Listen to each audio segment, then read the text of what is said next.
All right, hello everybody. Welcome back. I hope you enjoyed the break.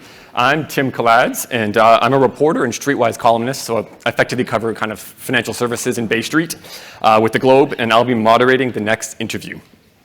So now we're going to talk about the role of allyship in the advancement of women, especially those who identify as BIPOC, and we'll also explore how to get allyship right. For a bit of context on myself, in case it helps at all, I fully acknowledge that I'm a white man standing here, so it's probably a bit strange. I want to put that out front. But I suppose two things. One, I'm gay, and so I have a bit of experience with allies and the importance that they played. And it's, I well acknowledge it's a very different situation for women and for any kind of racialized group. But I feel it just a little bit, so I hope I understand.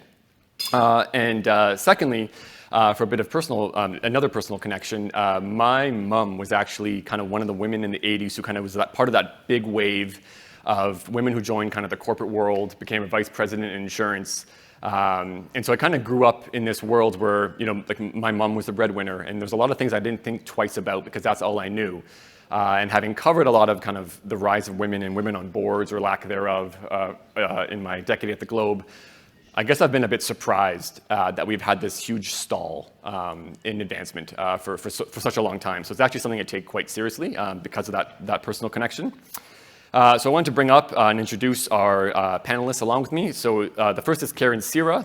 She's the Managing Director of Equity, Diversity, and Inclusion at CPP Investments. And Amy Vuong, who's the Vice President of Real Estate Management Services with Colliers, which is a Women Lead Here honoree organization. So give me 1 second, I'm just going to pop over to my chair.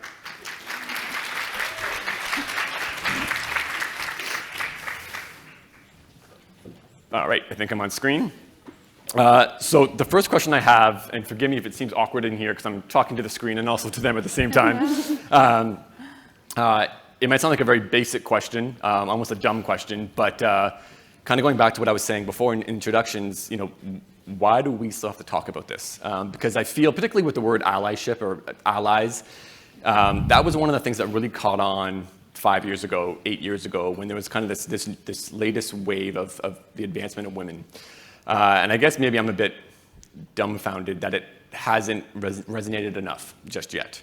And so when we were speaking earlier, you had kind of mentioned your own personal connections and what you've experienced that might kind of hit home as to why this is still such a pressing issue. Yeah, I think the way that this has been looked at has evolved over time, where it started off as a very broad kind of categories, and then we've been able to get into some of the layers beneath that, right? So one of the things we were talking about was just the difference in growing up with different cultural backgrounds and how you approach the workplace in a different way, and you end up having a series of things to learn or unlearn in order to really make your best contributions. So I definitely think that's part of it, is how we're kind of peeling back the onion and finding that there's more and more to this conversation to really work through. Mm-hmm. And I also want to add it too, we're trying to make it as free-flowing a conversation as possible, so we're going to jump in on each other, and if any of you have questions, raise your hand, because we're happy to kind of get those in as well. You had made a comment to me before about, I would kind of characterize as what people may not understand about allyship, or how the definition of being an ally can be quite different than how we discuss it. I would argue, and at least sometimes the way I see it, is that allies are seen as mentors. Someone helped kind of bring you along. You had talked about kind of this idea of unearned social capital. What did you mean by that?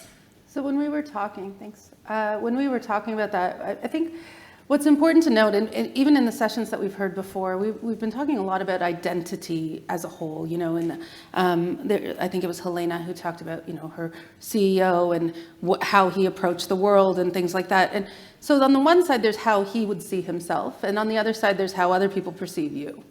And how you see yourself is probably you're hardworking, you've earned everything you've gotten, you care about your family, you take care of the people you love, you show up in a particular way, all of those types of things.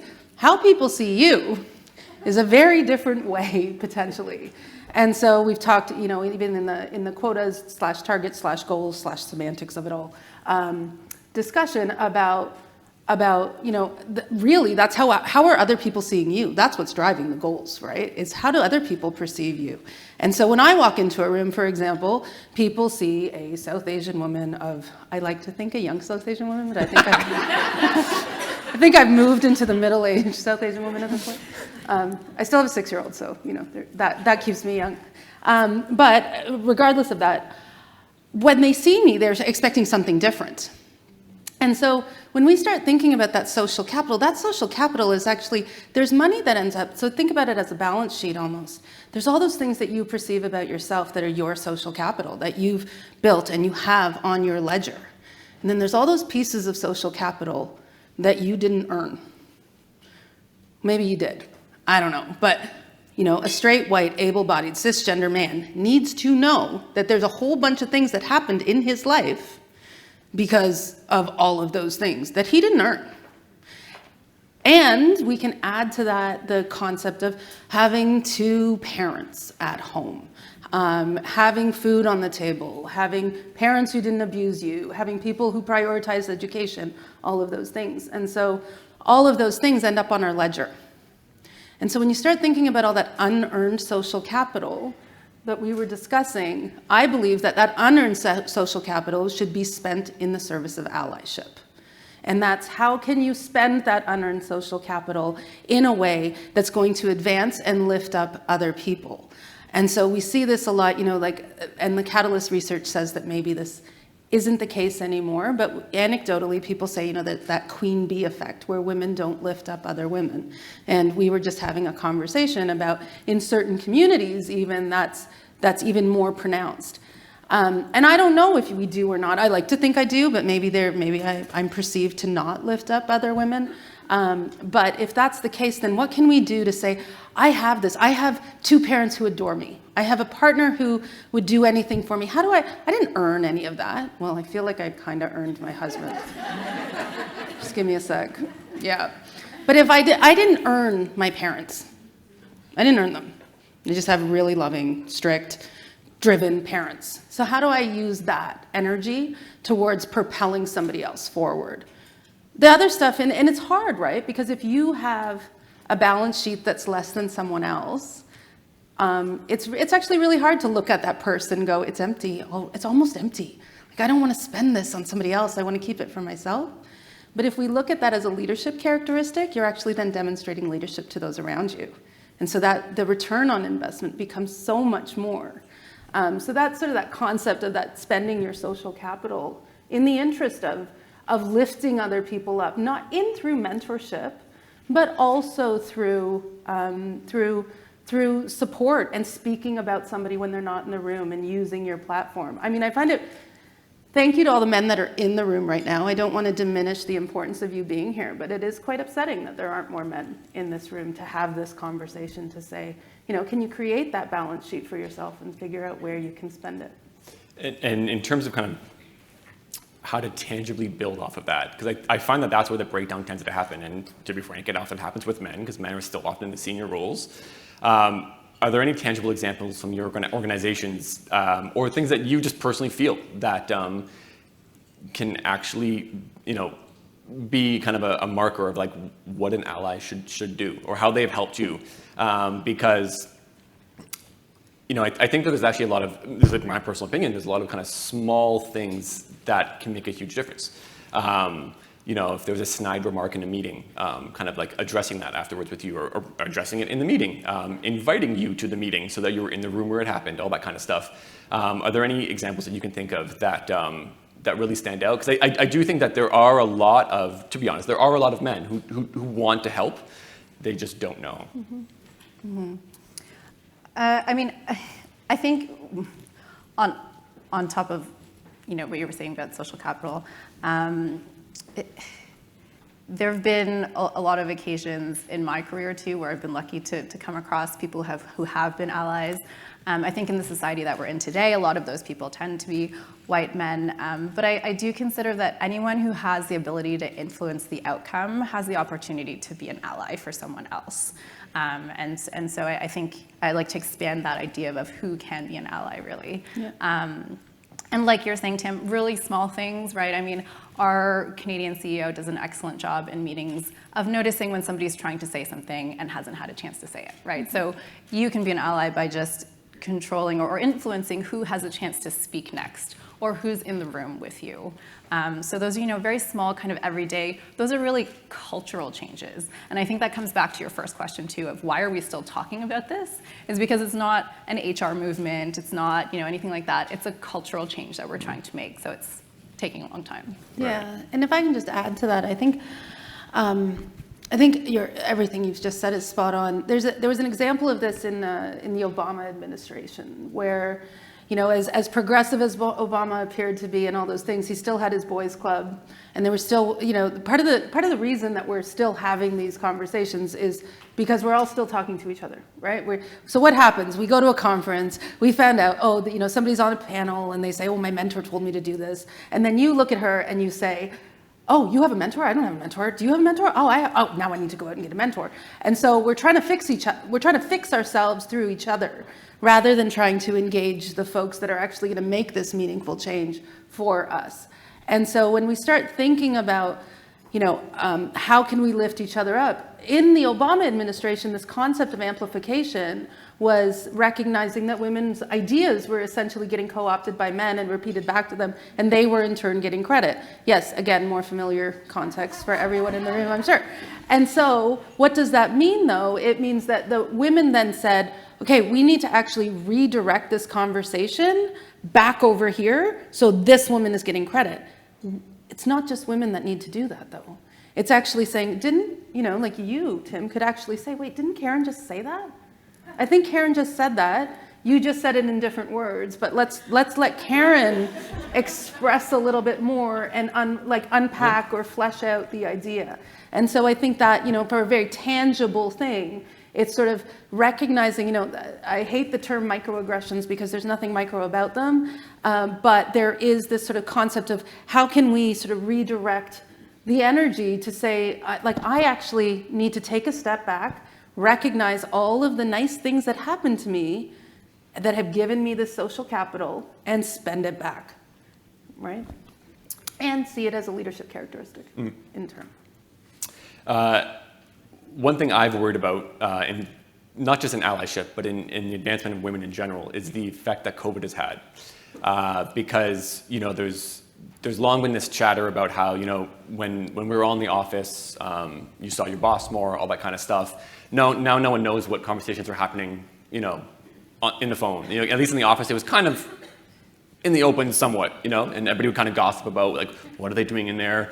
How do you feel about where we are 2 years into COVID? Have there been some benefits from the work from home type environment that have actually helped the cause? Or have we kind of stalled, in your opinion? Go ahead. I think, obviously there have been a ton of cons, but just on the pro side, I do feel that there was a great equalization when everybody was suddenly behind the same screen if you had a population that was fully remote, where you could then see more obviously, somebody was trying to say something. And it was easier to see who had more share of voice during a meeting. So it was easier to distribute that when we were having those conversations. So I think there's definitely been some pros in that. And from a, working on DEI, it has, for our organization, actually helped us to roll out more initiatives that involve more people because it's digital first, as opposed to trying to do something in person first, which can be kind of not as scalable, right? So we've been able to do a lot more in terms of rolling out ERGs and doing leadership sessions and workshops. So I think from that perspective, it's been positive. Yeah, I'd be inclined to agree with you. I worry where we're at now about, the sort of distance bias and the expediency bias. And, I say this somewhat tongue-in-cheek, but I think that there's a lot of very senior men who have never spent this much time with their families.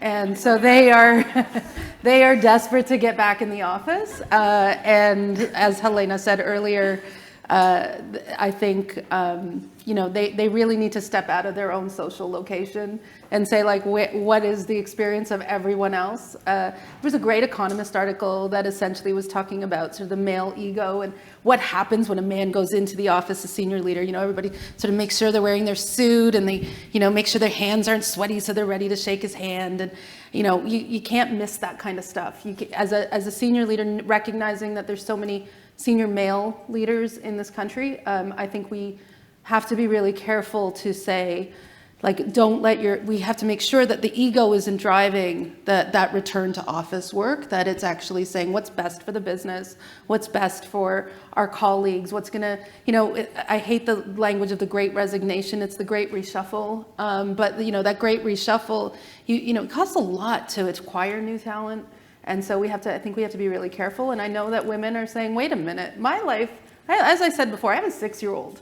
I am going to be the hardest demographic to get back into the office. And I've already told my boss this, right? Like, I have a 6-year-old, the chaos that ensues when you have to get so many things done before 8 o'clock in the morning, whereas when you can do it in the afternoon, like, okay, I'm gonna walk the dogs in the afternoon on a call, or I'm gonna take a shower in between breaks. And all I have to do in the morning is get Ria to school. That's it. It's like, I'm not coming into the office. And so, I agree with you that we're actually at a pivotal moment. And from my own personal experience, my husband works in commercial real estate, and there's a lot of property tours. This is just one example, but he's got a property tour in Europe in April, because all these events are starting again, just like this one, right? And the way it was said to me was, I'm going to the property tour, and I was like, excuse me? Our kids are 5 and 2, and it was just like, it was a subtle shift in language, but it made a huge difference. It was all of a sudden, it was like the work comes first again, you know? And it was like, whoa, we spent 2 years in a good place, But Helena said a really great thing earlier as well. Everybody got reduced to little boxes, right? And we got invited into people's homes, whether we liked it or not, the chaos that ensued, the dogs were barking, the kids were in. Hopefully we created enough empathy muscle, so to speak, to say, people have lives outside of this place.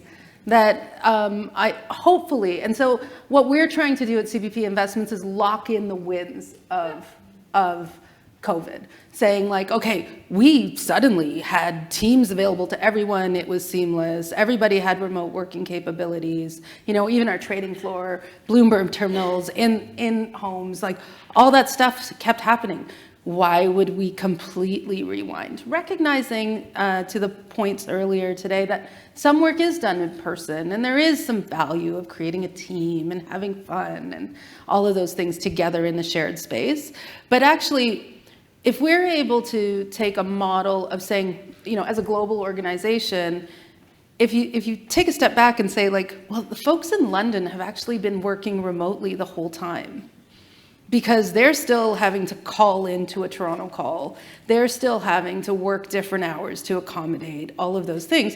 So why wouldn't we take that model and apply it globally, rather than saying, okay, now we're in Toronto, everybody back into the office? So I think you have to get a little bit creative to ensure that we lock in the wins, especially for women, as we move forward. We've only got basically 2 minutes left, but to that point, in terms of locking stuff in and keeping this progress moving, what do you feel is actually more important, or are they equally important, in terms of external pressure versus internal pressure? Because if you look at kind of ESG, DEI, all that that whole wave in general, a lot of it has happened in the last 2 years from an investing standpoint, from the actual investors, right? There was this outside push, and all of a sudden now the companies have had to respond.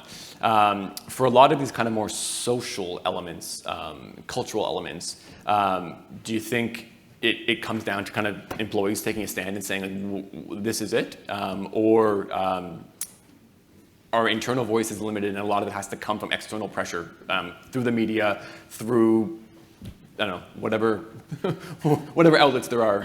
It's hard to disentangle the two, right? But I think at some point it has to be internalized by the organization in order for anything to actually change and in order for things to happen.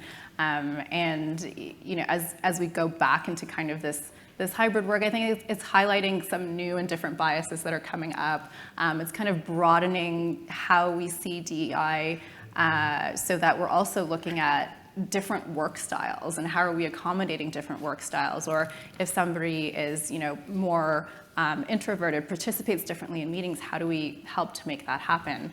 And developing less of a preference for saying this one personality type is the one personality type that succeeds into leadership. Right. All right. Sadly, I have to cut it off there. Unfortunately, we're down to 10 seconds, so we actually very seamless, But I want to thank you very much. So Amy and Karen, thanks for joining us. I think you're now allowed to leave the stage, according to my notes.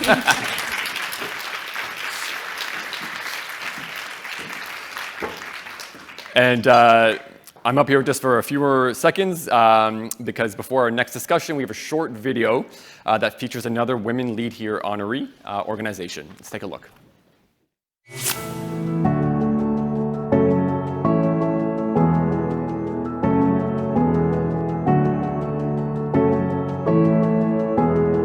At BMO, we have a long-standing commitment towards gender parity, and it went back to the 1990s when our CEO at the time actually established a BMO task force on the advancement of women. And since then, we have seen continual progress. In 2012, we set our first goal, our enterprise goal of 40% of women in senior leadership by 2016. And then again, in 2017, in advancement of our commitment to gender parity at our senior leadership roles, we expanded our goal to 40 to 60%.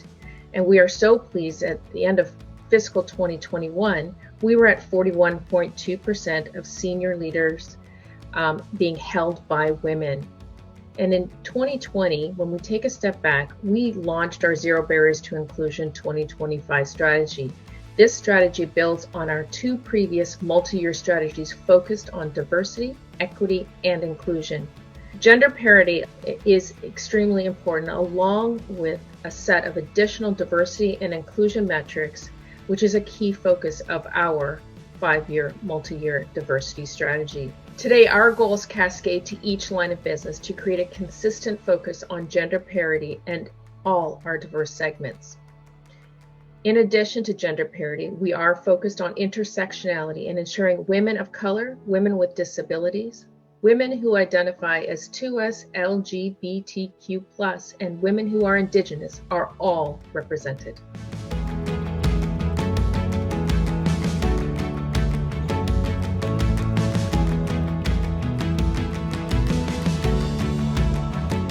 Strong leadership commitment, advocacy, and consistent integrated long-term commitment from top leadership through to all leaders in every business and every level. We need to focus on the pipeline and looking from a sustainability perspective to ensure that we're investing women at all levels. For our colleagues, we're focused on ensuring an equitable employee experience for everyone, supporting inclusion, wellness, and improving access to development, career advancement for our colleagues facing systemic barriers. Programs to accelerate recruitment and development and advancement in underrepresented segments, including women, ensures wellness and psychological safety to build that pipeline. A strong culture of recognition of inclusion and equity is incredibly important as organizations look to attract and retain talent.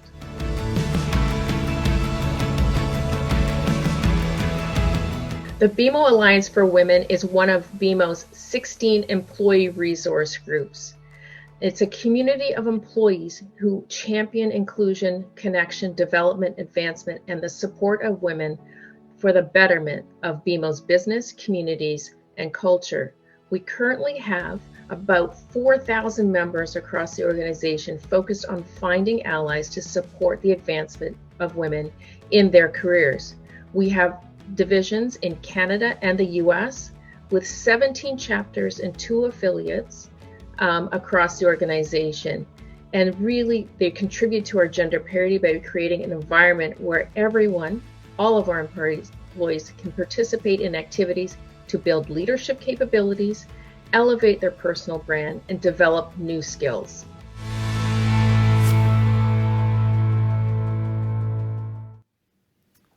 All right, that's all for me. Thank you for having me. And now is my colleague, Robin Doolittle.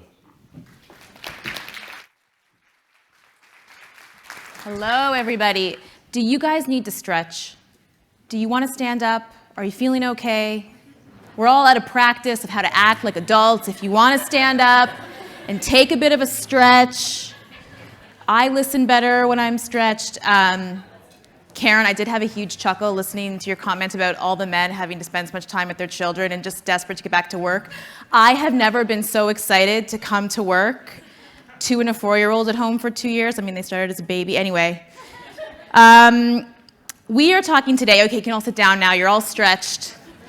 We're talking today about the status quo and how to move on from the status quo. We know that women's route to the C-suite is much longer and not as direct. And so we're going to talk to some executives today about how they are developing women, recruiting women, and promoting women, and hopefully with some real solutions that can try to, address some of these issues that have been very long-standing.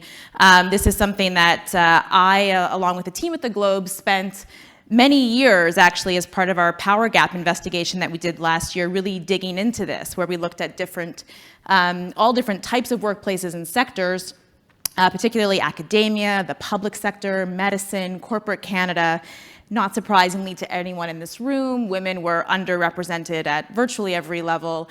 And of the very few women who did make it through, they were almost entirely white. So a lot of work to do, even though there have been some successes. So let's get our panel going. Joining me on the stage is Galen Craig. She's the Vice President of Store Operations with Pet Value. Hello, Galen. Jason Mullins, the President and CEO of GoEasy Limited. Hello. And joining remotely from Vancouver is Jennifer Twiner McCarron. Is the feed working? Hey, look, the technology worked. We're already off to a good start. Okay, so Jennifer, I wanted to start with you. Jennifer was on the cover of Report on Business magazine this month, if you haven't seen it. What I thought was so interesting about that profile is it started with an anecdote about your leadership style. And you're a caring, supportive executive. And what was so interesting and powerful to me about that is this is, breaking this trend that we've supposedly been told that for a woman to succeed, she has to adopt all of these traditionally male characteristics. And it gets at the double bind, where women are supposed to be all these things that we identify with femininity, nurturing, caring, but leadership qualities like being aggressive and assertive, these are masculine qualities. And you have taken a different route, and you're breaking that fake rule that we've had. So can you talk a little bit about how you have managed to do this and your thoughts on this double bind? No, it's a great question, and thank you for having me.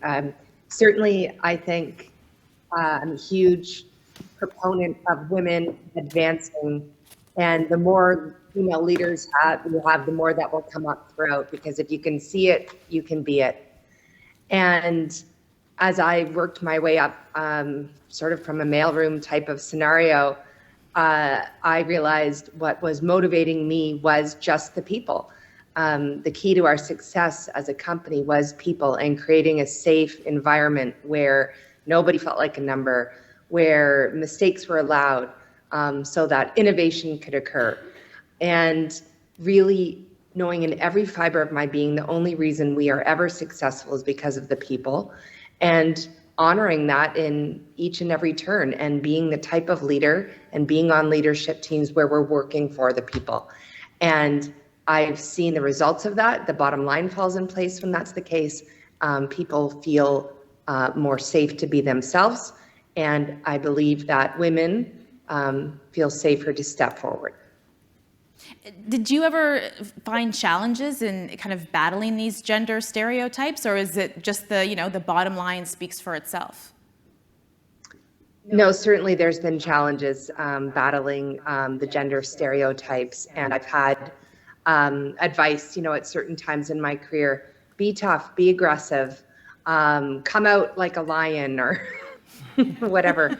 And it just never felt like it sat well with me. And I think always for me, pulling back to my value system, what motivates me is the people, is creating an environment where excellence can occur, where people feel safe, and trying to stay steadfast in that vision and then seeing the results of that. And that's the type of workplace I want to work at. That's the type of leadership teams I want to be a part of. And so that has always driven me and continues to do so. I want to go to Galen. I mean, I actually had a question for you that was unrelated, but I'm also curious kind of your experience, because to me this is just so crucial to understanding sort of the long-standing gaps, is this double bind of what role women are supposed to play and what we're expected to play. Mm-hmm. How have you kind of encountered that in your career? So I'm one of the panelists that come from retail, and I was actually born and raised in retail. I started as a part-timer. I worked my way up. I developed through all of the different activities and practices that I've gone through. I was promoted along within all of my roles as well, but I did work hard. And I think one of the things that we have to recognize is a woman's path is very much harder than a man, because we have to work hard for it. And for myself, it was just exactly that. I did face challenges. I had difficulties both personally as well as professionally. But the one thing I did know about retail is there's some really great opportunities, leadership opportunities for women. And I didn't really know that until I actually kind of thought about it later. And what was amazing about that is my whole career has been built off of this, and I worked hard to get here, but I think it's important for people to know that when you put your sights on something, you can actually deliver that. What do you mean you didn't know, like you didn't know those leadership opportunities were available to you? No. I think when you start in retail, you really don't know. And a lot of people are probably in this room right now, and you either have a daughter or you have someone that started in retail because they don't know what they wanted to do in their career life, and that was absolutely me. I think I probably worried my parents quite a bit by thinking, what are you going to do with your life later on? I'm going through that right now with my 25-year-old son. So I can totally appreciate what's happening. But I have to say that the one thing, reflecting back, is I would never have thought that I would be sitting here today talking in front of all of you when I first started in retail way back when. Did someone tap you on the shoulder and say, you should apply for this? Or, like, how did that? Yeah, I would say that I've been really fortunate to have some really strong women role models in my life. It started with my mother, it started with my sister, and then as you kind of grow and look at all the different people that you meet, it's not necessarily your manager, it's not necessarily your director or chief officer. It could actually just be a friend, a female companion that actually just can help you and nurture you and get you where you need to go. I'm extremely fortunate to have a really strong female population around me that lifts me up when I'm down. Okay, I have a million more questions for you, but let's keep going. Jason, you work in finance, financial world. This is a sector that our research and much research that is out there has shown that women are definitely underrepresented in.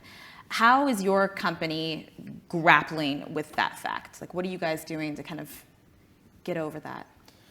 Yeah, I mean, lots of things. I would say we have put a very concerted effort on our DE&I strategy, and in particular around elevating women in leadership roles. And so what we found with making any change that is systemically cultural in nature is you have to be very aware and conscious of what you're trying to achieve and put real focused effort behind it. Put committees, put people, brainstorm, come up with ideas and come up with tactics. You have to manage things in the culture, like if you're trying to increase the representation of a particular group in leadership, you have to treat it like you would any other business initiative or business project. You can't just sit back and hope it's gonna take care of itself. And so we've been fortunate that we've been able to attract great women leaders in select roles who then we've empowered to go out and create internal programs that shine the spotlight on them, their issues, their challenges in breaking that glass ceiling. And that has helped lead to attracting and retaining other women leaders. And it was mentioned earlier about the key for the need for representation, and how if you find a couple of really great select women leaders, give them a ton of autonomy and empower them to create employee programs that are going to help highlight the great things women do within the business, that has really helped accelerate our progress in attracting and retaining other great women leaders in all of the positions throughout our organization. And how are you getting staff buy-in for these types of programs and initiatives? I think sometimes, it's always the really irritating thing if you'll get someone super great and qualified promoted to a role or gets a role, and it'll be kind of little side eye at the water cooler, like, oh, it's a token hire, or that awful situation that we see. How do you get your staff on board with this? Well, so I think, first of all, in terms of first getting some select key women into key senior leadership roles who are going to then be the catalysts to run and drive these type of programs. Look, I mean, I'm obviously a white male leader, and so I'm looking at this from one particular lens. But when I talk to other women in our organization that are in leadership roles, it's very apparent that it's incumbent on the other people in the organization, including the men, to create space and make sure that if there are people that demonstrate bad behaviors, like maybe talking over other people, not giving them the appropriate amount of airtime, not giving them sufficient credit, like you have to quickly stifle those things and stop them and like create their airtime and create the space to allow people, everybody to have an equal voice. And then, I've been fortunate to be surrounded by some incredible women who add so much value to me and so much value to the organization that I've just gone out of my way to try to make sure that when they contribute, like highlight and celebrate and promote that contribution so that everybody else then sees the signals and recognizes what the organization and its culture stands for. And then I think you have to take a little bit of a leap of faith. When someone in the organization comes and says they want to lead or spearhead an employee-led initiative, initially those things are always, skeptical, as you said. It's like, how much is this going to cost? How do I even measure what this is going to be worth? It's almost like when you think about marketing and advertising, the direct target marketing versus the branding efforts. The branding efforts, you're planting seed investments that are not going to necessarily have an immediate day one payback, but over time they will on the brand reputation in the market. I see the same thing for a lot of these internal employee-led programs. They're not necessarily easy to measure on day one, but if you take a leap of faith, empower people, give them the support, a lot of those programs turn out to be marquee programs for the organization that years later are part of the cultural fabric of the company. And we've seen programs like that time and time again as it relates to anything that really supports any group who wants to create support for other people that might be in a similar situation. And we've an internal program, Women in Leadership, was formed in 2016, 2017 by our chief marketing officer, who took it upon herself to start this employee-led program and is now, it's just a common fabric and attribute of the company like any other department or function is. And it's celebrated and it's seen as a great way to attract and retain the talent in the women roles that we have. I love it because we're going to talk about solutions, and that's what I really want to focus on now is stuff that is working. One of the things that I found personally really interesting in doing my Power Gap reporting was when we collected all of our data and mapped out where women were within organizations. I don't think it will be a surprise to many people that women are underrepresented in executive roles, in C-suite roles at the very top. But what really gobsmacked me was that women were dramatically underrepresented in the middle, on the way to the top. And in fact, in many organizations, there was an uptick of women, and especially people of color, at the very top, the page where it's going to be on the website, right? Like with the photos, okay? So that, to me, I think, my big takeaway from the reporting was the big barrier here is how do you get women into the leadership pipeline? Because you always hear, oh, there's not enough women that applied at the top, or people of color that applied, there weren't the candidates. Mm-hmm. That starts a long time ago. So let's go back to Jennifer and talk about the pipeline and getting women into the pipeline and some solutions that your company is doing to get that going. Yeah, I think starts with facts and data. You never hear a CEO look around and go, finance looks in good order. I think we're fine. I don't need any stats. It seems to be going well. So really understanding where you're at. As a company, we're 50% male, we're 40% female, and we're 10% gender fluid. And then when you really understand the stats, you can put in programs and benefits and everything that work for the people. As it pertains to women, I'm making a broad generalization, but I've seen it many, many times, and I've fallen victim to it myself. When you post a job, women are much more likely to say, okay, I have 8 of those skills, but I don't have 2, so I'm not going to apply. Broad generalization, males are much more likely to say, I have 2 of those skills, I don't have 8, but I'm perfect for the job. And really recognizing, and this is a whole bunch of, cultural that ties into this, and seeking out those women and saying, would you like to advance your career? And then I've had women say to me, I would, but I might get pregnant in 2 years, therefore I better not. And saying, no, that's great. You can still have a family and still have a job. And as you go up the ladder, you'll have more flexibility, not less. And here's what it can look like. And really trying to coach and encourage and show a path along every step of the way and provide that mentorship and pairing people that when we seek them out, say, yes, I would like to step forward. Okay, well, let's pair you with a mentor. I was mentored by some amazing males, as well as females coming up and trying to create the programs that can encourage that and allow for success, because you can't throw people into roles. You can't tick a box. You need to make sure that you're accountable for their success every step of the way. What I find really interesting with the women not putting up their hand, you see this a lot, or women aren't negotiating at the start of a new job. Part of the reason is that women are penalized for doing this. It's viewed as like, how dare you? Or you can actually get a knock on it. I interviewed a woman who was offered a director position, and she countered within the posted salary range, and they rescinded the offer and said, you should apply somewhere else that's more in line with your salary expectations. So, hearing these stories over and over again, Jennifer, part of it is tapping women and saying you can do this, but it's also changing the culture around what women are entitled to ask for. How are you doing that? Obviously having a female CEO is a big part of it. But yeah, and our CFO is female, Barb Harwood. Our COO, Sarah Nathanson, is female.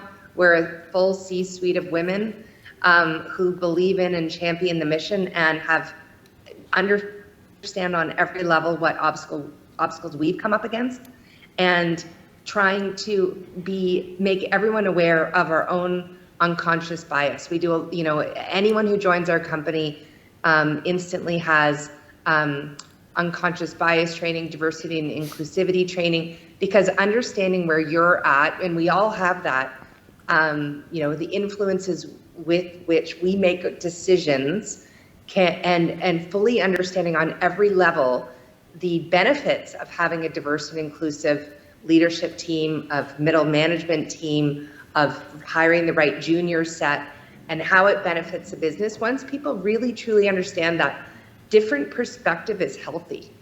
Not having different perspective around you is unhealthy, and cracking that basic understanding on every level changes the narrative, because we have to ensure that people are making those decisions within every level of the organization at every day.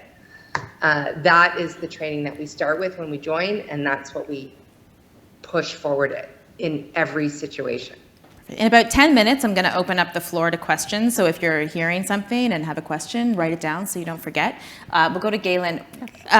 Pipeline. How are you guys getting women into the leadership pipeline? So first off, Pet Value is extremely fortunate. We have 82% of our population is actually all women. It does come with the territory. We are pet-loving people, so that is who we are. But it doesn't mean that they all want to be leaders in the company. And I would have to say we have two really strong initiatives that we've introduced. The first one is called our Talent Review. So on an annual basis, we actually assess our talent, and we actually have conversations about our people. And then we also have conversations with them about their development path, their opportunities that can come with the company. What's great about that is when we focus in on their development opportunities and their plans, they actually can create and have abilities to learn skills to be able to go and do more. So we really prepare them for their future opportunities that are going to come to them. The other thing we also just introduced in 2021, and this is really focused in on long-term development and improvement for just our leaders as well as our own culture, is our leadership development program. So the great thing about this is it's focused in on blended learning. So everyone in our organization can attend these sessions. It's very much peer-to-peer sharing. You get to go on a session, you talk to your peers, you have conversations about what's happening, and then you can take those skills back. And you actually go and do them within your work of your own job at the time that you're doing that. The great thing about that for this year, though, is we're adding a new layer, because one of the things we identified with our women leaders out there is some of them are very new. They're all women that have come into the organization for retail because that's usually one of their very first jobs, like mine, and they want to learn more, and they might not know how to do something like people management. So we're actually adding in people management into the layers of our education this year to be able to give them that skills, give them the knowledge and the ability to be able to go further when it comes to the organization. So in Pet Value, are a lot of the people in, I'm assuming corporate, did they start out in stores? Yeah, so what's exciting, and I'll just share with my team alone, so my district manager team, 63% of the women leaders on our district manager team actually came from the stores. It's quite amazing to be able to promote, and one of the things that comes out of our talent review and what we really believe in, and myself specifically believe in, is promoting from within. It's really important to do that, so I'm really happy and proud to say that we actually had that much development and growth in our company for that. And this is just kind of letting people know in stores, like you have a career here if you want it, Yes, and this yes. is how you make the jump? Yeah, when I first joined Pet Value, I was brought on specifically for that, to develop and promote people. And so we put structure and processes in place to make sure that that happened. Amazing. Yeah. Jason, pipeline, what are you guys doing?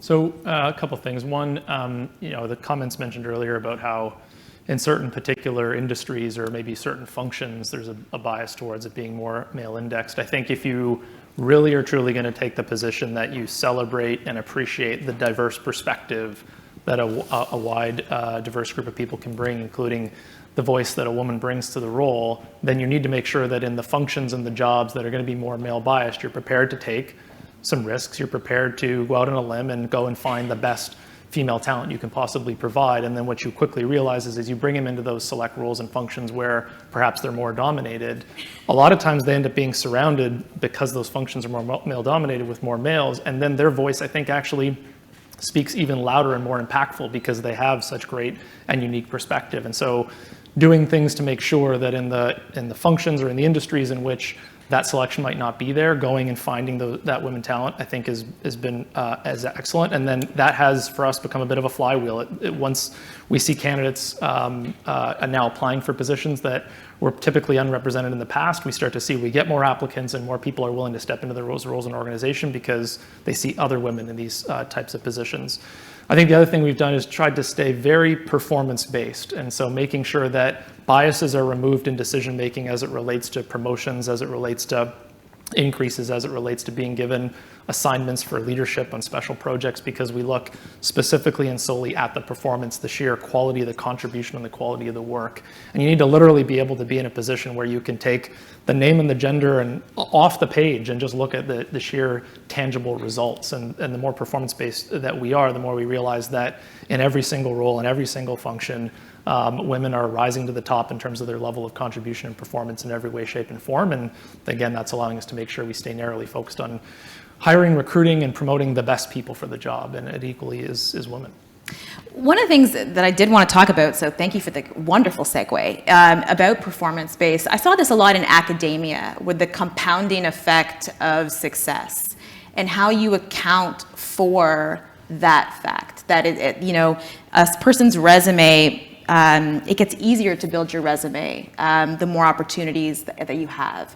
It kind of goes back to the myth of the meritocracy. So when you're looking at someone's resume or contributions or performance, do you consider, this person, by virtue of their background or their connections or where they went to school or whatnot, may have had an easier time, and this person, the potential that they have, how do you measure that? Yeah, so we've tried to stick focused on hiring character profile and hiring behavioral and leadership traits. And while there's a certain amount, I think, of specific job or functional industry experience that's a minimum level necessary, the more emphasis we can put on the behavioral leadership side and the traits, the more likely you're willing then to give someone a chance who doesn't necessarily have that very long stacked track record of specific experience. And so putting focus on things like recruitment tools that focus on behavioral attributes and behavioral traits allows you to identify the potential in someone and the inherent skills that they have to be able to then learn and adapt to a role, even though they might not have that specific experience. So I think if your organization is built in order to be able to lean towards internal development and internal promotion, then you should equally have the skills and the capabilities as a company to be able to bring in someone in specific roles that maybe doesn't have all the ideal experience. But if they've got the right character profile, you can train and develop those people and then watch them flourish. I want to go back to everyone one more time, and I've left you absolutely no time to talk about something that I think is very important, which is families and having children. So 1 minute to talk about this each, so we can open it up to the floor. But I once interviewed someone and asked the woman about managing her job and kids, and I got a lot of flack for it afterwards because, you would never ask that of a man. I would hope I would ask that of a man, but in general, I do think there is this idea of like don't ask, don't tell around kids, and if we just pretend that children are not a problem and a strain, that maybe it's less sexist or something. I believe that we need to talk about how hard it is with kids and then put this on everybody. Jennifer, how is your organization supporting families, young parents, middle-aged parents, older parents? Yeah, it's real. I mean, I'm a mom of 3. I was, trying to work and have 3 kids under 4, and those times were really, really challenging. And so we, in terms of supporting parents, I think it's, I make clear, when I signed a contract to be CEO, I was scared to step forward because I thought I couldn't be the type of mom, wife, daughter, sister that I hold so near and dear to my heart. And I expressed that fear before I signed the deal. I said, I would like to take this job, but I'm scared that I can't do it all. And Frank Justra, who's on our board, and he started Lionsgate Entertainment, and he said, you have to be able to make work for you. And there are more CEOs in Canada named John right now than there are women. And I would really like you to step forward. And as a signal, he put in hot dog day into my contract because I'm the hot dog lady at the kids' school. And that was an example of something I gave him, that if I'm traveling all the time, I can't be the hot dog lady anymore. And that little signal. Oh my God, I love that. Is, if you remember one thing today, take that back to your organization. Yeah, and I do that all the time now. You have to put your family first, because when people feel they can put their family first, they do a better job. And they feel supported, and it shouldn't be mutually exclusive. All right, let's go. Pet Value. What's Pet Value doing to support young families and also women who are volunteering? I might get pregnant at some time. So I just want to share my story, I think, because that might help kind of showcase why I'm so much who I am, and more specifically to the leaders. So I do have a son. He's obviously, he's 25. He's turning 25 this month. I think it's April. No, it's not yet. It's almost April. But it's exciting because I'm watching this man flourish basically in front of me, despite the fact I don't know where he's going to go, which is great. But when I was going in retail and I was working and I was trying to drive, I've always had very strong family support. And my husband was always there for me from the beginning, and then my son went with me. And I was a very driven woman. Like, that was always what it was. I wanted to drive. I had to do what I needed to do to earn an income and do whatever I needed to make sure that we provided to the family. Well, in 2015, my husband actually had an accident, and he became a quadriplegic.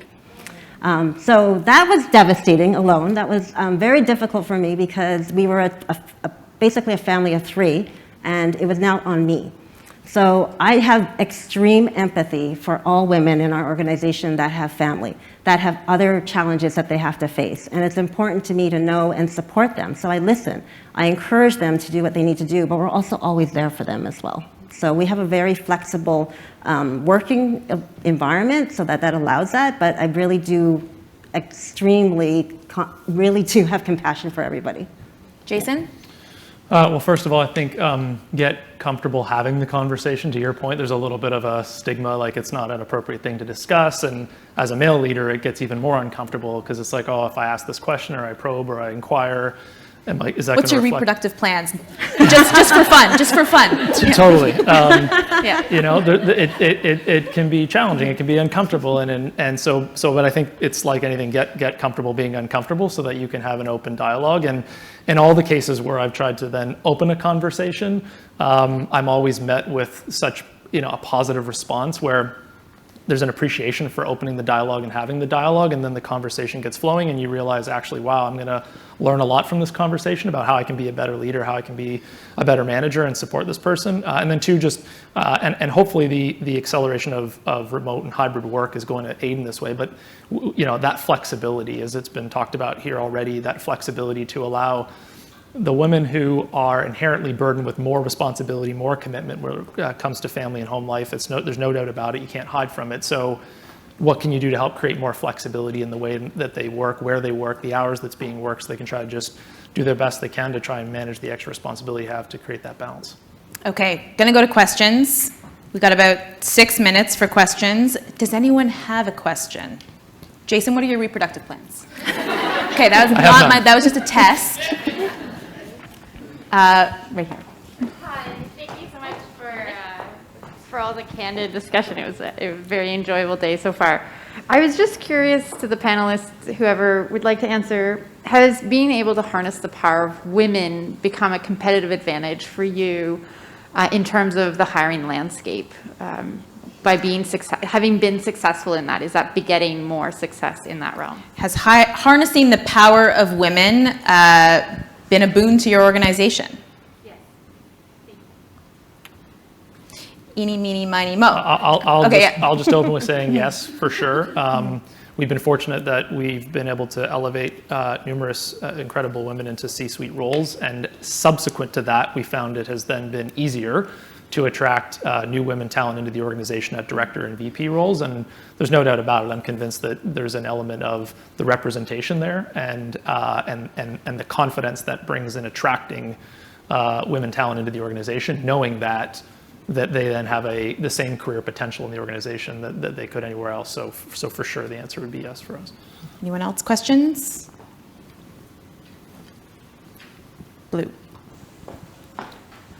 We talked earlier about the double bind, where women are supposed to be demure and kind and caring and compassionate, yet assertive, aggressive. But one of the traits that have come out during the pandemic is empathy.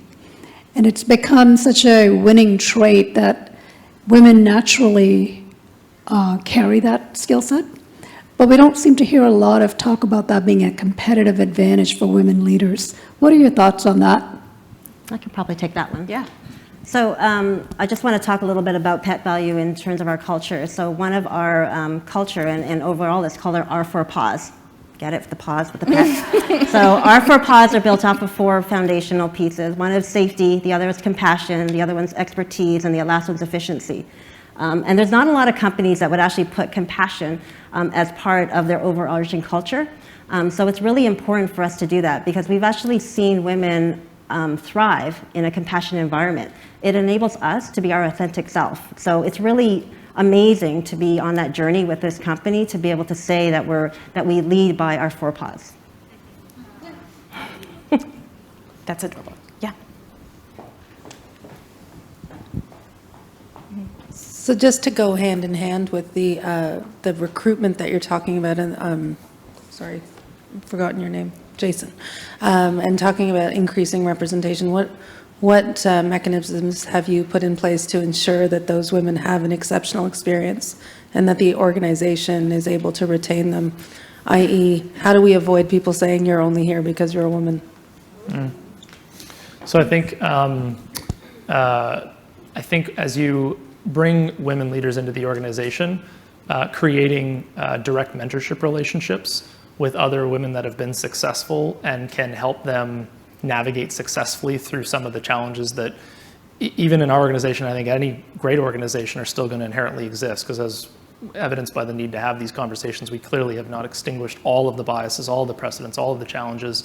So connecting them with senior leaders in the organization that they can turn to and they can count on to help guide them and steer through some of the cultural challenges is probably one thing I've observed has made a big difference. And then I would say secondly, publicly celebrating their successes and their accomplishments in an absolute genuine way that makes sure everybody fully understands and recognizes that this is not because we've tried to just fill a seat as a result of being a woman, but rather here is the meaningful, tangible, measurable contributions this person's made, and it's of equal value to anything any other male has done. we're a little bit in a fortunate situation where we're not a regulated organization. We have no targets imposed upon us, and so everything that we do is being done from the perspective of trying to just hire, retain, and promote the best talent possible. And I think that people are aware of that, and so I think it also allows it for us to even be more overt about our desires to truly just hire the absolute best talent, irrespective of gender. Last question. Anyone? Sure. Me.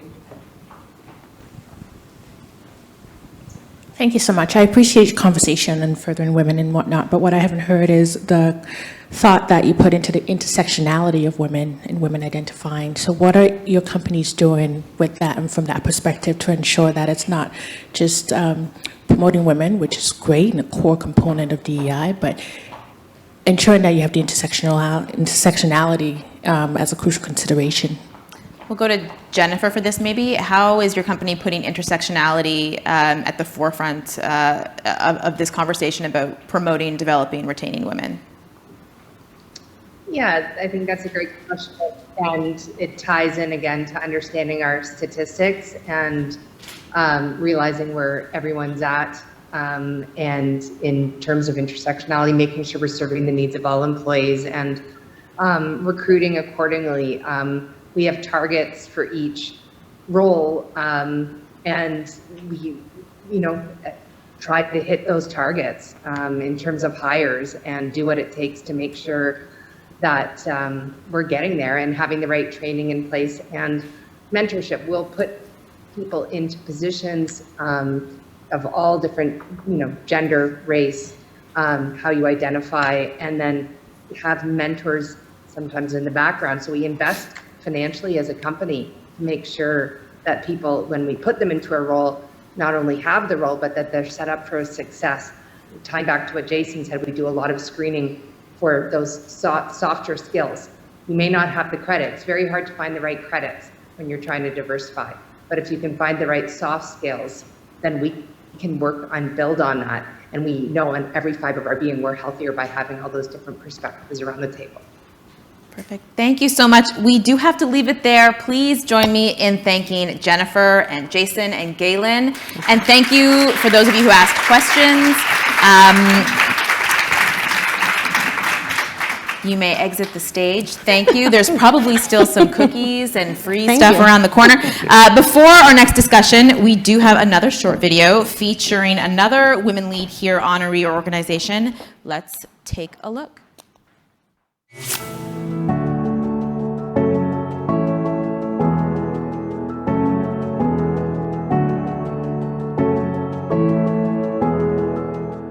It all starts with the organization and the system. Our Uber goal, me as a woman leader and my organization, is really to create an environment where it is obvious that talent, regardless of race or gender, etc., has an equitable chance to be successful. So I can share with you some of my tangible experiences. So first, I think how I hire. Quality and quantity are equally important. What I mean by that is, of course, we need to increase the number of women in executive and leadership role, but the types of roles are as important. And so if I look at myself, am I hiring women talent to lead my big bets projects, to lead the P&L mandate? And so then how do I feature them and give them exposure in various forums so that I can help create more paths for women as they move up in their career? So similar to mentoring women in their roles, in addition to helping them navigate, for me, it's particularly important to help women build a network of people that can help them to be successful professionally. I call it their personal board of directors. One thing I also do openly and frequently is sharing my own experiences and my journey, because I think we need to acknowledge the barriers in order to tackle them heads on and also to help find solutions. Last thing I'll share with you is that I solicit many of my male colleagues in a dialogue and interaction, because it's important that they are visible allies in making that change, in breaking the gender norms to create an equitable environment for all. So those are some of my examples.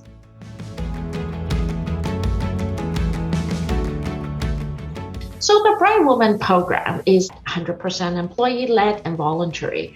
The ambition of the Bright Woman Network is to help Sun Life to become one of the best places for women to work, grow, and thrive. So we create safe and supportive environment for women to share their experiences and to learn together. So I can share with you 2 examples as to how they are learning.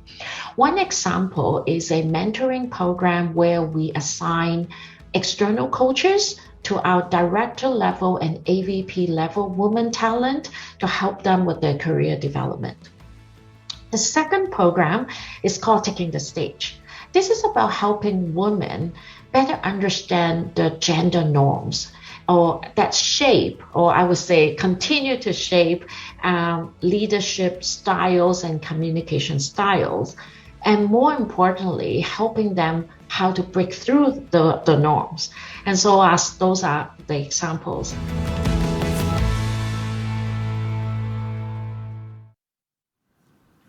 All right, thank you so much, everybody. That's it for me. I'm going to hand you off to my amazing colleague, Rita Tritcher, who's going to be handling our last discussion of the day. Thank you so much, Robin, not just for your kind introduction, but for all the work you do to advance, women's issues, not just with the Power Gap series, but with very powerful series that preceded it, Unfounded. As you all heard, I am Rita Tritcher, senior business writer and columnist with the Globe and Mail, and I am really excited to be moderating the final conversation of our program today. It's such an important topic that I have covered in so many of my columns. I like to cause trouble on this issue. I have to admit, as some of you know, it's called Road to the C-Suite, Top Executives on What Helps and Hinders Advancement. And we are really delighted to have 2 trailblazing women joining us virtually today to share their stories and their insights. First, we have Wanda Costin, who is Dean of the Smith School of Business at Queen's University. It's one of the places I applied. I didn't go there, I went to Carleton, but there you go. Also joining us is Jody Kuzenko, President and CEO of Torex Gold Resources, Inc. We don't have a lot of time, so we're gonna jump right into this discussion. Wanda, I wanna start with you, because your career has spanned both the private and public sectors. You've served in the military. You have a fascinating story. You're now Dean of the Smith School of Business. What helped you get there? Well, thank you. First of all, it's a pleasure to be here today and participate in this conversation.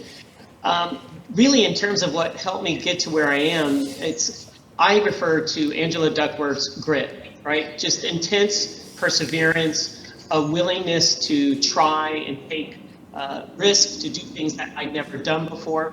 But I'd be lying to you if I didn't say it started because I had parents, but particularly a mom, who told me I could do and be anything. And this is going to sound a little harsh. We need to remind people I'm a U.S. citizen, so I don't mean to be offensive.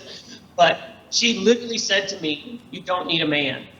Now, I don't think she meant that I shouldn't get married, because I didn't. But it really was about this notion of being sure that as a woman, I could take care of myself, that I had leadership capabilities, that I could be successful, that I could have a really big positive impact on society. So that deep understanding of what it meant to be a leader, but then this really persistence, perseverance, and just this unwillingness. I mean, the worst thing you could say to me is, you can't do that, because then I will do it. Excellent. I relate to that. Okay. Jody, you are CEO of a gold mining company, a sector that has been traditionally dominated by men. How did you get into the field, and what was your path to leadership at Torex? Yeah, I mean, my path to leadership I would describe as pretty unconventional, Rita. I'm trained as a lawyer. I'm not a mining engineer, and I'm a woman. So imagine that, ascending to the leadership ranks of a mining company. What I would say is that I made the decision early on not to self-select out. And so what I did was started my career in litigation, got a little bit bored with that, and then transitioned into the mining industry as a lawyer. And I quickly learned that all of the cool problems and all of the cool people were in the operations. And I quickly learned that that was something that I could learn. And so I made the decision early on to say, look, I'm not going to apply for that next job. I'm not going to apply for that next role, either because I'm a woman or because I'm a lawyer or because I'm not a mining engineer or because I'm not a processing engineer or a chemical engineer. I made the decision that if that guy can run this area of the business, I think I can too. And so I would say that's been a big part of how I managed my career. One of the things I tell the young women is manage your career in the rule of thirds. A third of it should be something you're an expert at. You got to be competent, capable of the job. A third of it should be something that you have to reach at or stretch or grow or develop. And a third of it should be absolute white knuckle terror. You should be sweating when you're thinking about taking that next role. And that way you can be sure that you manage your career on a growth trajectory, as opposed to something that's just stable and straight line. And if you adopt that as a mindset, you'll see that the next role becomes more doable, more achievable for anybody who wants to do it. All right, so much of my job is white knuckle terror. I can't even begin to to let you guys know. Wanda, when we spoke earlier, you mentioned a mentor who gave you some really real feedback on how to advance in the corporate world. And I gotta say, it was when you told me, you made the hairs on my arms stand up. It was, I might even say it was a bit controversial. Tell us about that. Yeah, I would say it is. It wasn't to me, having grown up as an African-American woman in the United States.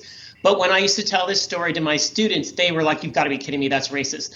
And I said, well, for me, he was just doing me a favor. And what happened is I was a HR director on the West Coast for a major company in the US. And my boss was the senior HR VP for the organization. And he and I were having a very candid conversation one day. And he said, listen, Wanda, let me tell you something.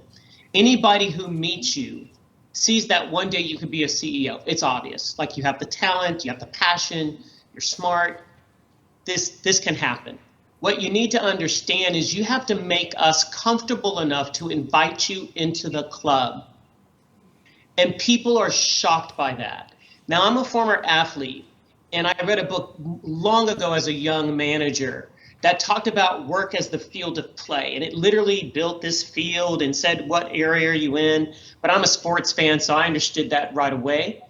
And what people don't understand is that this is a game. And it's a game that has to be played in order to get to where you're trying to go.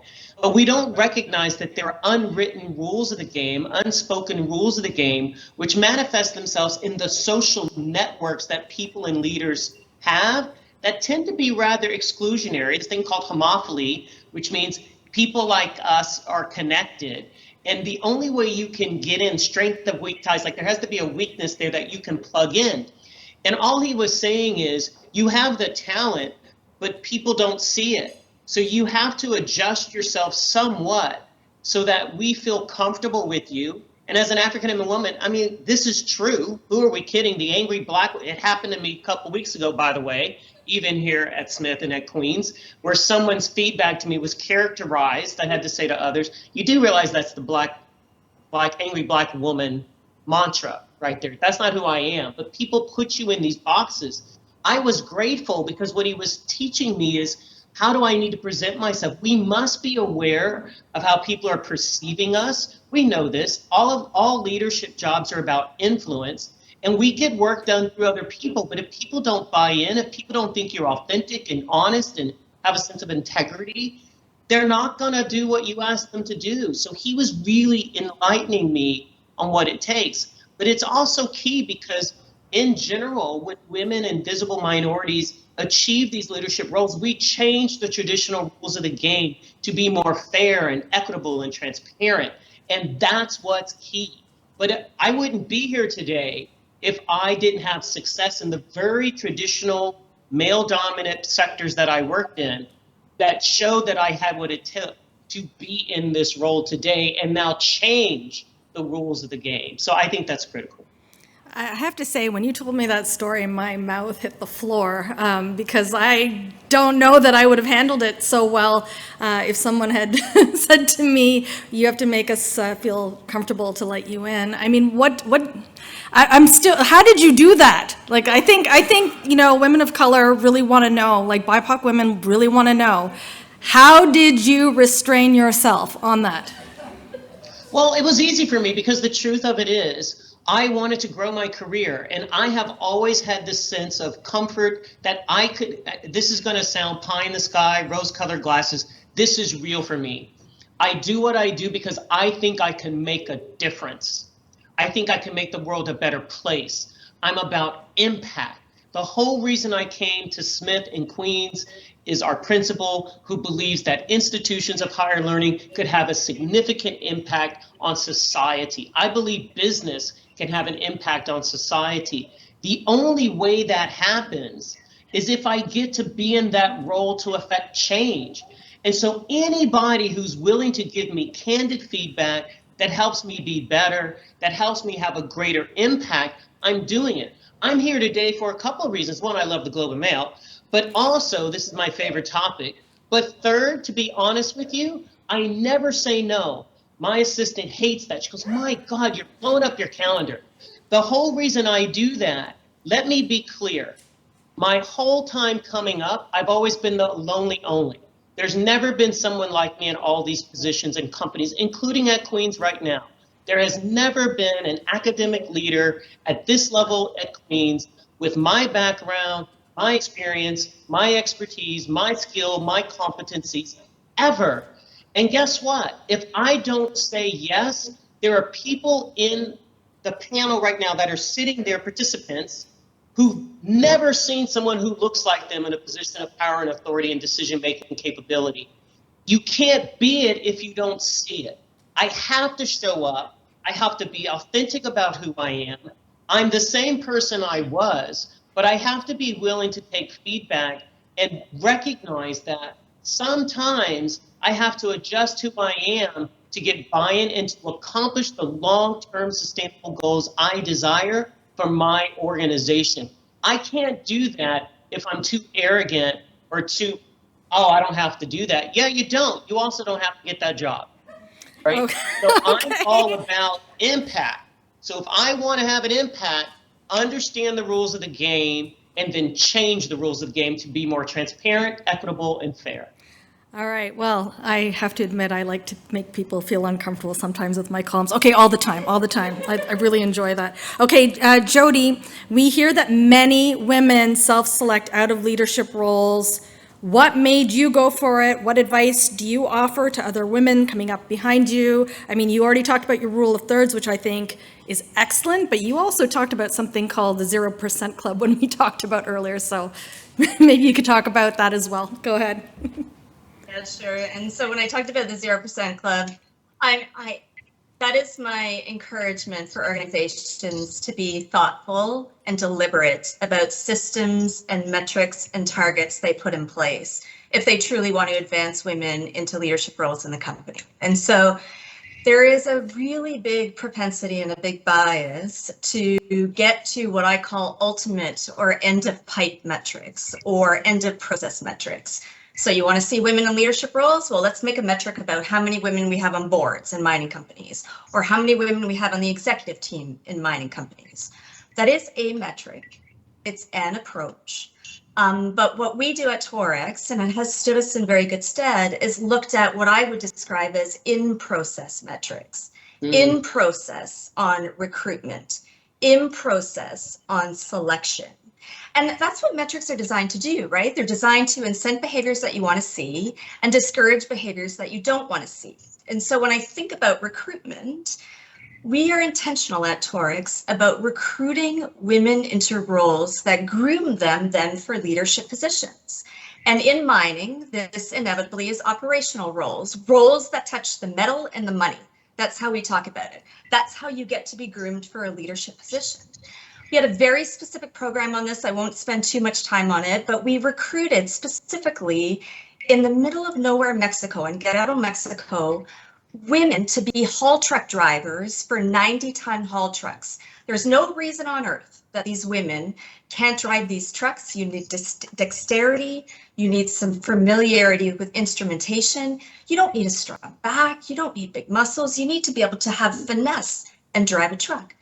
We were able to do this quite successfully because we found an ambassador of the program, a single mother with 2 young daughters. Wow. She then went out to the communities and recruited other women to join the program. Can you imagine, in Mexico, in mining, 20% of our haul truck drivers are women.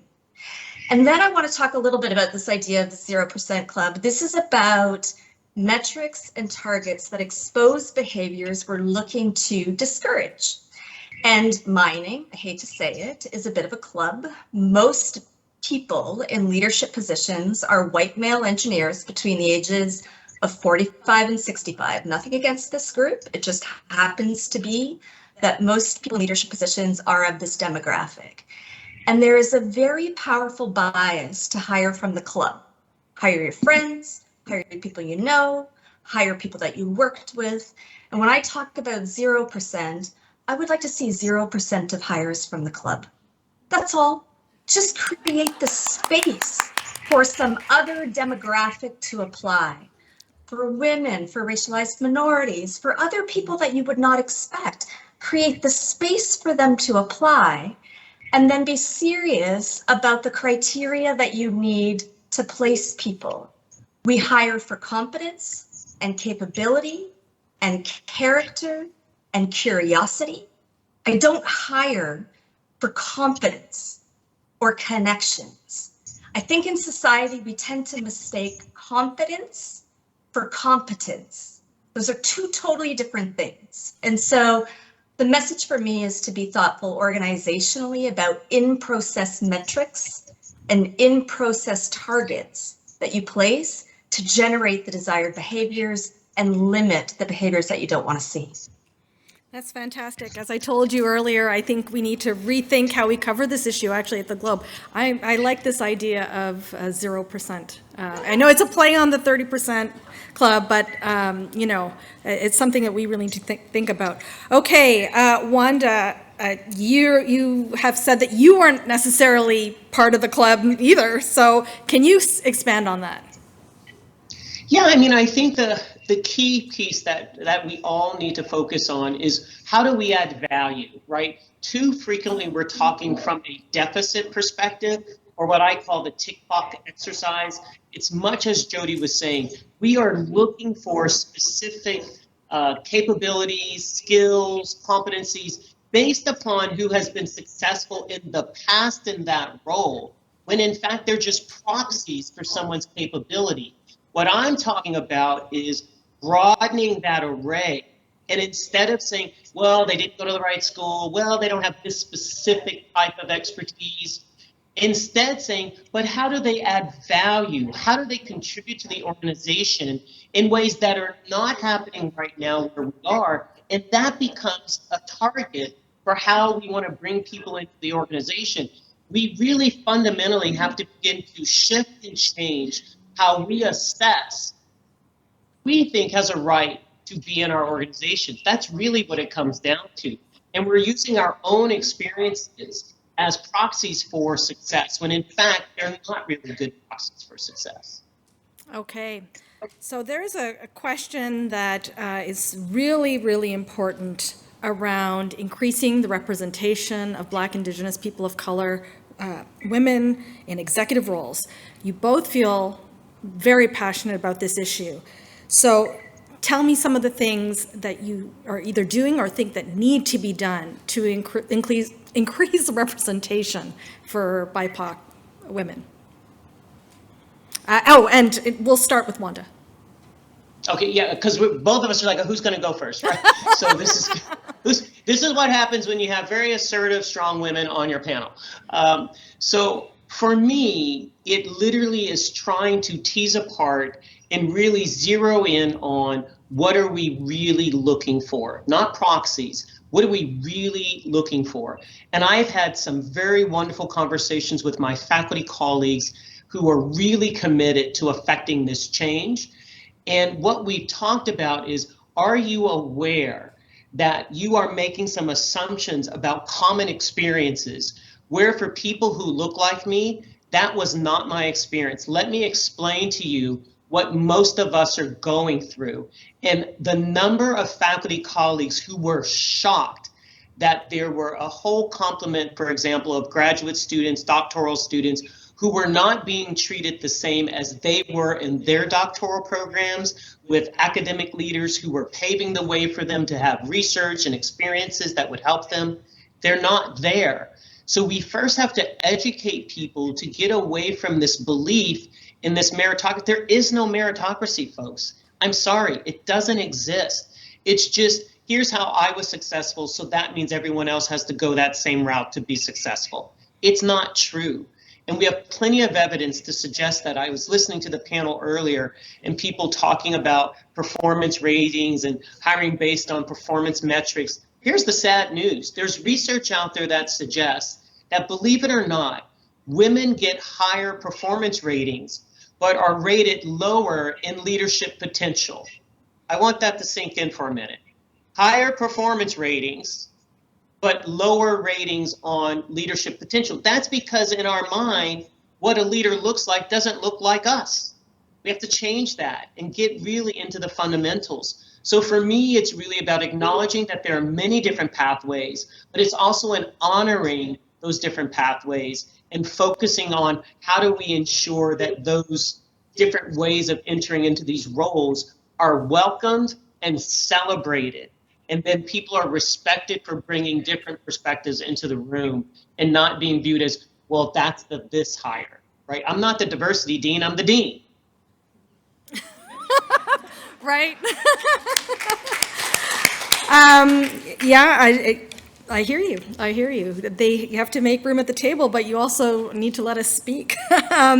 Okay, Jody, what about you? You know, this issue of increasing representation for BIPOC women, what do you have to say to the corporate community about that?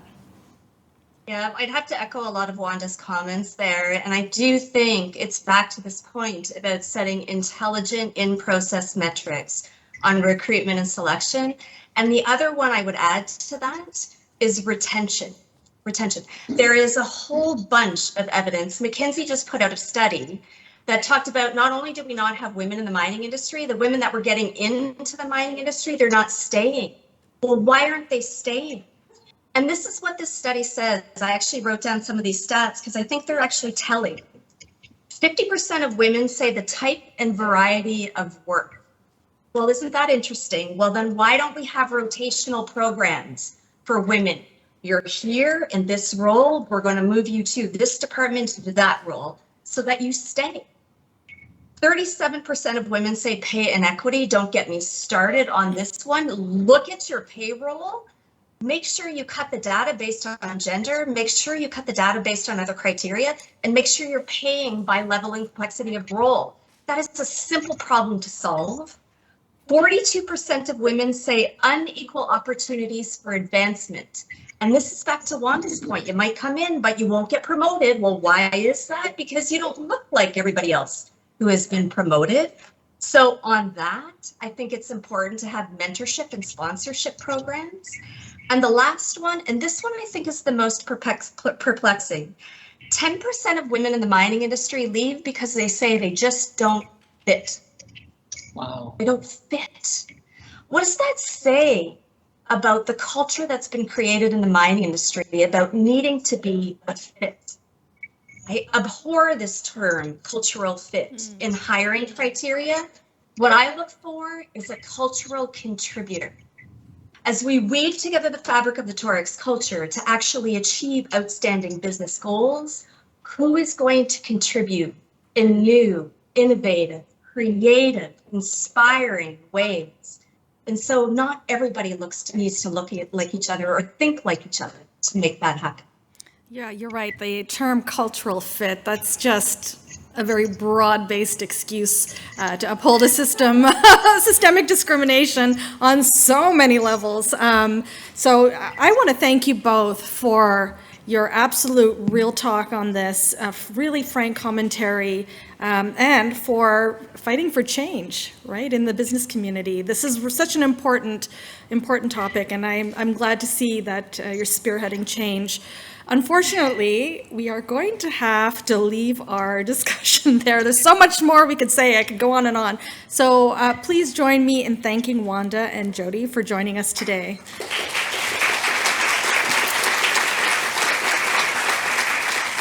And now we have a short video featuring another women lead here on a reorganization. So let's take a look.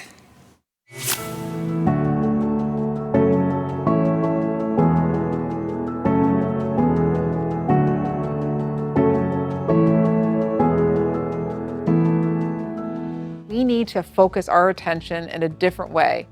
First, we focus on female engineers by offering scholarships and positions in Hydro One so we can give those employees critical experiences to lead our engineering functions into the future. The second thing is looking at our trades and creating an apprenticeship program where women apprentices can come in a safe environment, learn from other people, and develop the skills to become part of our workforce.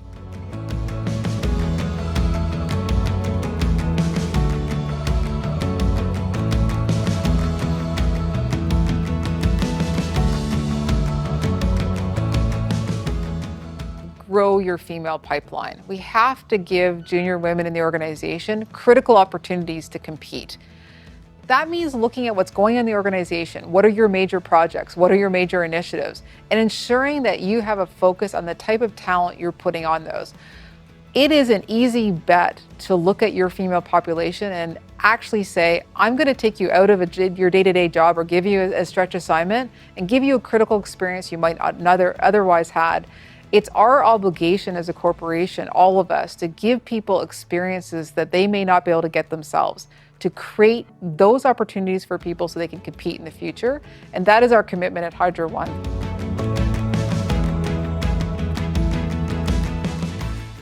It's also important to give women critical experiences, to actually look at your major initiatives and projects and say which junior high potential women can you ensure you put in those projects to give them critical opportunities to compete for jobs in the future.